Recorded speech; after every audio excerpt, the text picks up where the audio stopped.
Hello and welcome to Saurav's classes. We move to the next question in the decision making section, and this one is talking about a retail business. Now, before we get into the question, let us understand what a retail business is and how it works. Suppose I am a small retailer, and you can see small retailers like Kirana shops in your locality. This is a typical Kirana shop. And I'm selling products like toothpaste, soap, packaged foods, milk, and all of that, vegetables, all of that. Now, I have a shop which is a small shop, which means limited space, and I want to maximize my profitability. This is my aim. And I have an assortment of products. Now, how do I decide which product to sell and how much to sell and what should be the price to sell? So this would decide my profitability, because we all know profit is revenue minus cost. So I decide on the products by knowing my local customers, because only my local customers will come and pick up my products. Otherwise, customers who are staying far away will not come to my small shop. So I have to understand that I am catering to a local market, local customers. That is point number one. Point number two, I am selling products for which the customers are not willing to wait. Not willing to wait. So therefore, the customers will come and pick the products when they want, and if they don't get it, they'll go to the next shop. Now, what is the third criteria? The third criteria is the price. Now, the price of my products are decided by their manufacturers, because none of the products are manufactured by me. I'm just selling them. The toothpaste that I'm selling are manufactured by Colgate. The food items that are selling are manufactured by Parle, biscuits and all of that.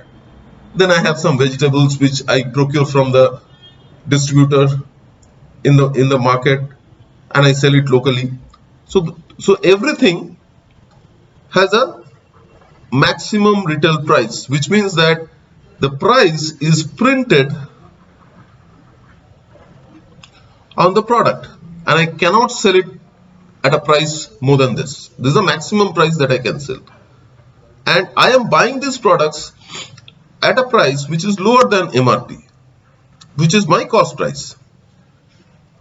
So suppose my MRP is 100 and I'm buying it at 80, I can sell it at any point between 100 to 80.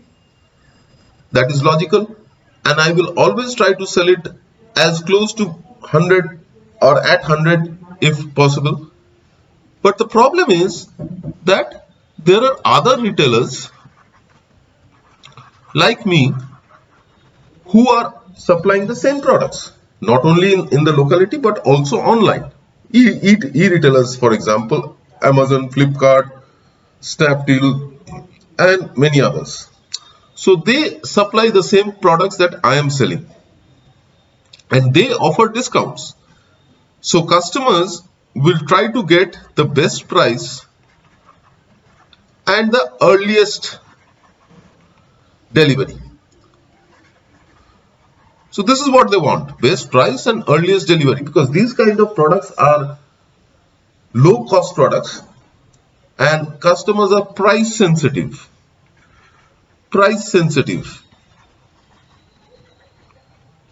Which means that if I increase the price, they will go to someone else. So they are price sensitive, and they also want fast delivery, or they want it right then. So they want a combination of these two. So therefore, I have to decide how much of each product I stock and at what price I sell. And how do I decide the the amount that I stock? It is very simple.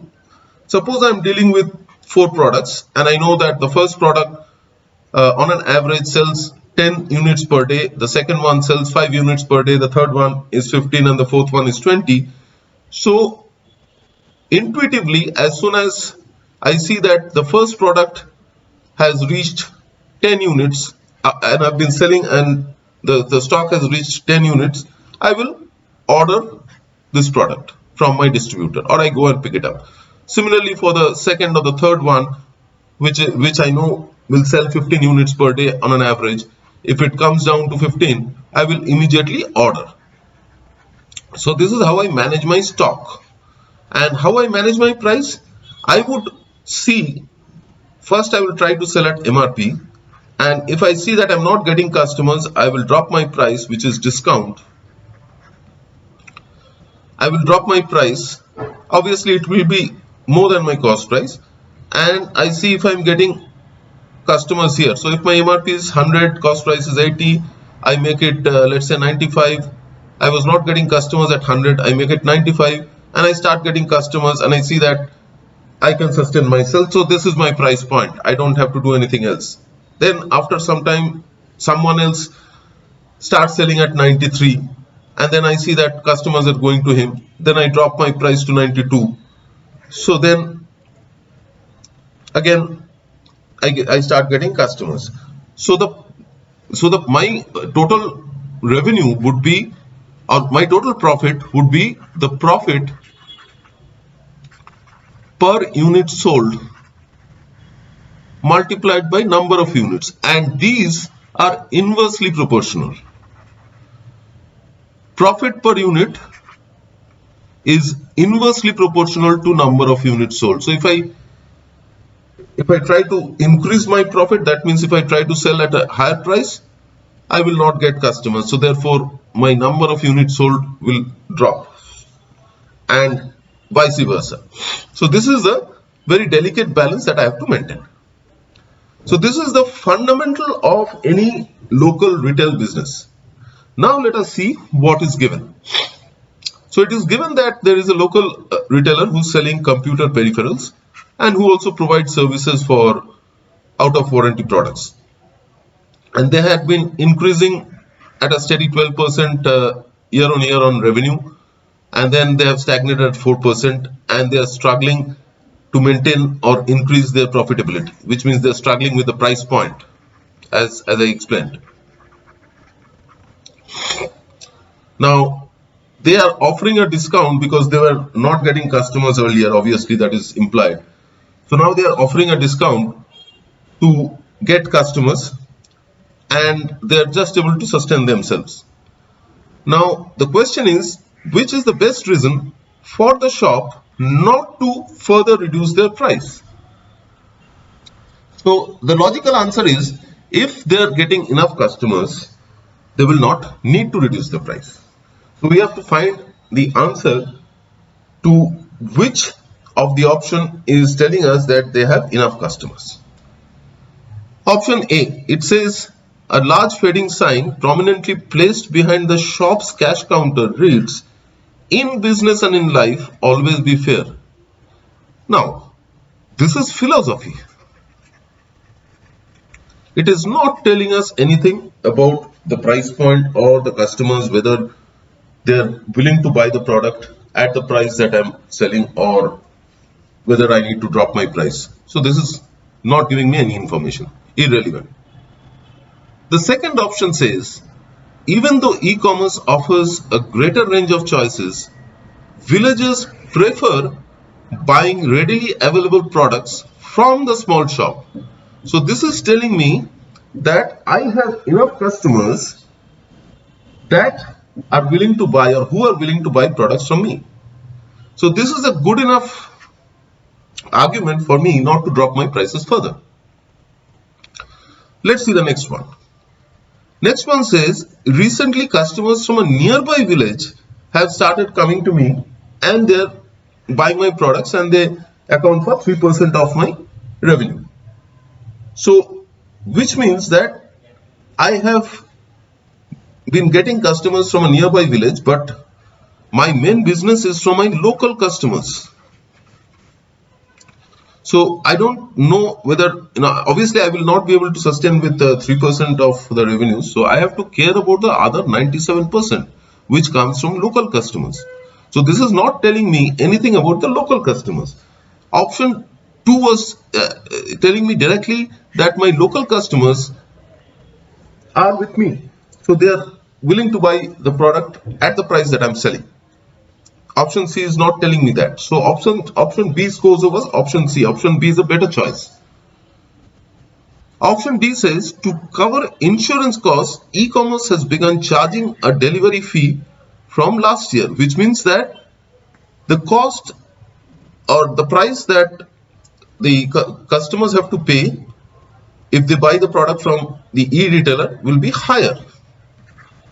Price will be higher than the price I'm selling. So I don't need to do anything. However, it doesn't tell me whether these are customers which are from the area that I am selling, because the e-retailer typically sells the products in bigger cities. I am from a local small local village, and anyway the local customers, they are not willing to wait, so they buy products from retailers like me. So whether or not the e-retailers charge more will not directly affect my customers, because they're not buying from him. Option E says a new resident who earlier worked in a computer hardware industry is contemplating to start a business in my village. So fine, let him start and let him decide his business model. Let him decide his price point. Why should I bother about what he will do? Let him first come in, and then we'll see if he can sustain himself at a lower price. Then I will think. So this is in future. So it is not a decision point for me right now. So for me right now, I only know that there are customers who are willing to buy my products at the price point that I'm selling, which is directly inferred from option B. So option B is the best choice. We move to the next question, which is talking about the fact that he wants to increase the variety of products and he wants to sell expensive ones, but he's not ready to stock unsold products, specifically of the expensive kind. So how will we do it? So let's understand that he will have to play on two things. One is how much he can stock, how much to stock, because the customers are not willing to wait and he has limited space. So how much to stock is a decision point, and the price at which he has to sell. Price to sell. So these two would decide his overall profitability. Now it is said that he doesn't want to stock more. So that means he wants to sell off everything as soon as he can. So therefore, logically, it's implied that he gets a product, and he immediately sells it.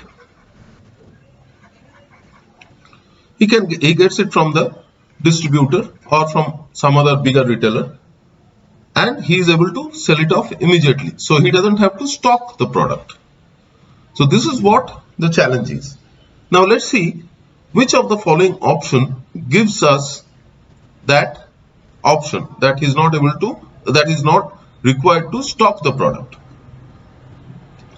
Option A says that he should focus exclusively on high-end products, which contributes to 10% of the revenues and 25% of the profits. Now, which means what? 10%, let's say he's selling 100 products. That means he's selling 10 of the high value products and 90 items of the low value products, and it is contributing to 25%. So if his profit is 100, it is contributing 25 rupees, and the rest 90% is contributing 75%. So obviously it tells us that the profitability of the high value items is more. However, it is also understood that the demand is less. So there has to be a balance between high value products and low value products. So focusing exclusively on high end peripherals will actually mean that he is taking a risk, because high end products are not something which is sold at that rate at which the low end products are sold, or low value products are sold. So there is a risk involved here. So this is not a very good strategy to follow.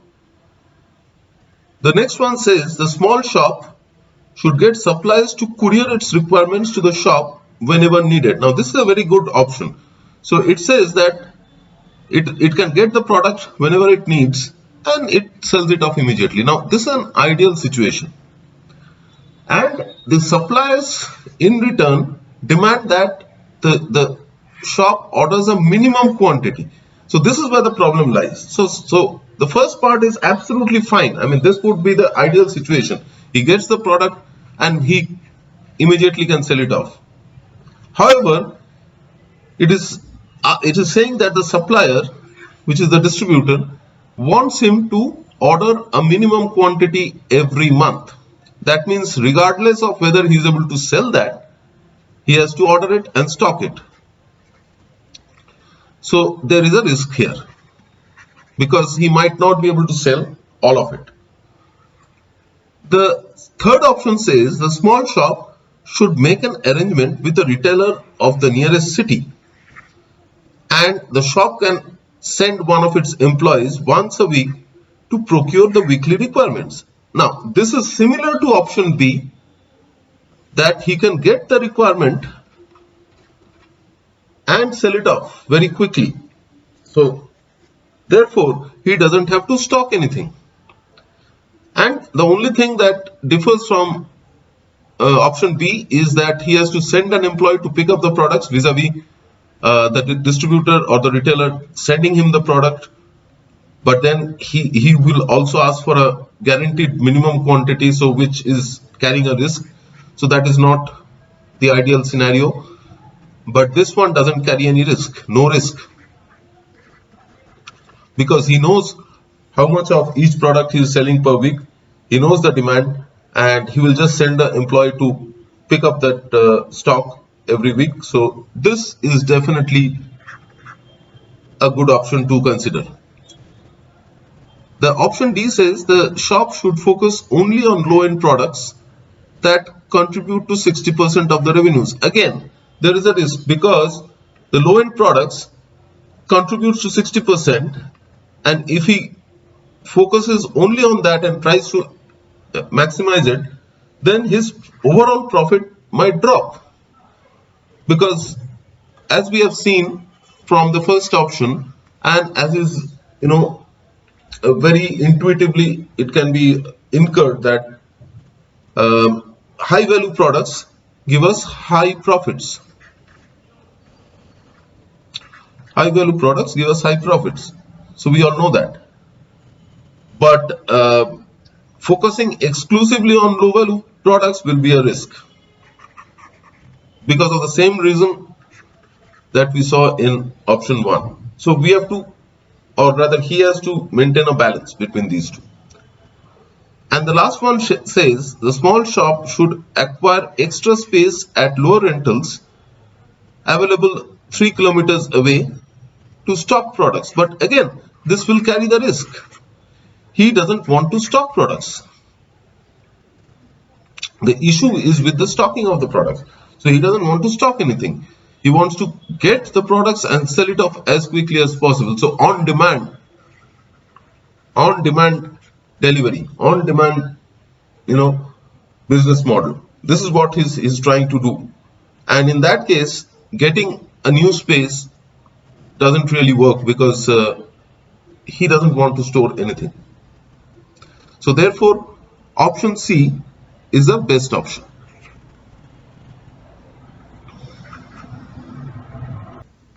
So we can clearly see that out of the 5 options that are given, 4 of them carries a risk, and only option C, which talks about making an arrangement with a retailer of a nearest city to get the products on demand, doesn't carry a risk.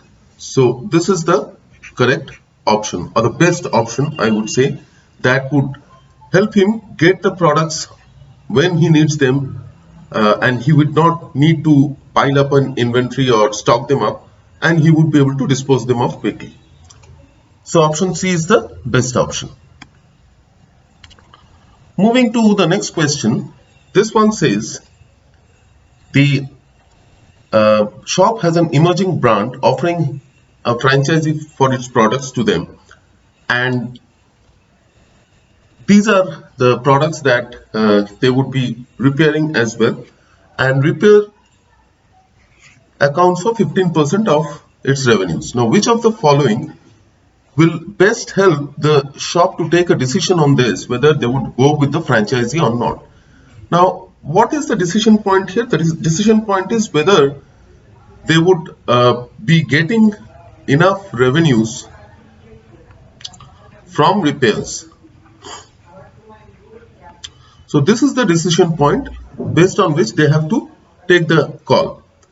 Now, we also have been told that there is a condition that the emerging brand is offering or imposing, that they cannot repair other brands. That means if they sell these products, or if they repair these products, then they would not be able to repair any other products. So therefore, they have to see if the revenues from these product repairs are going to be good enough for sustaining themselves. So let's see the options.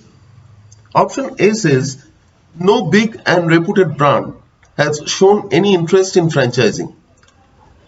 So this has nothing to do with their decision point on this particular offer, which is coming from an emerging brand.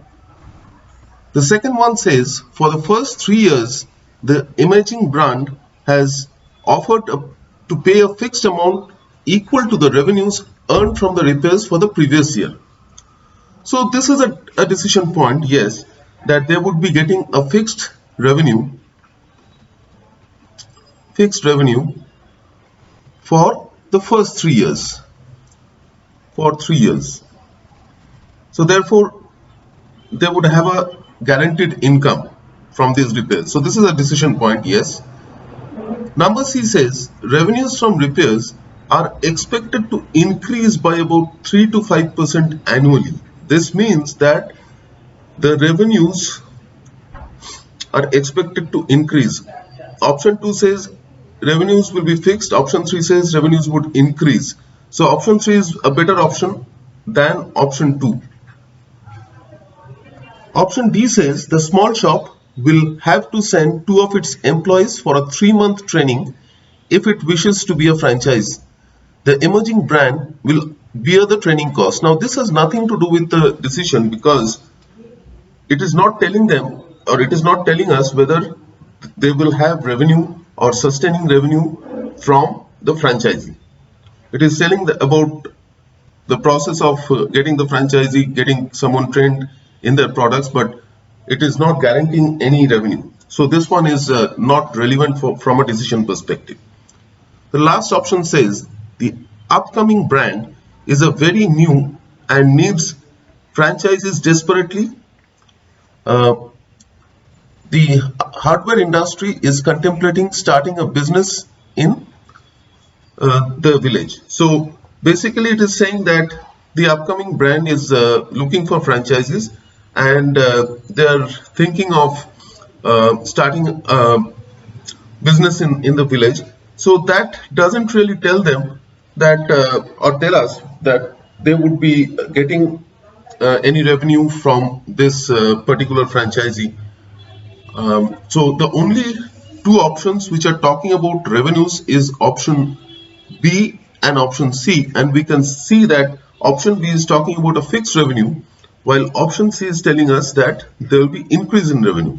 So option C is a better choice than option B, and the other ones are not relevant in terms of the decision criteria.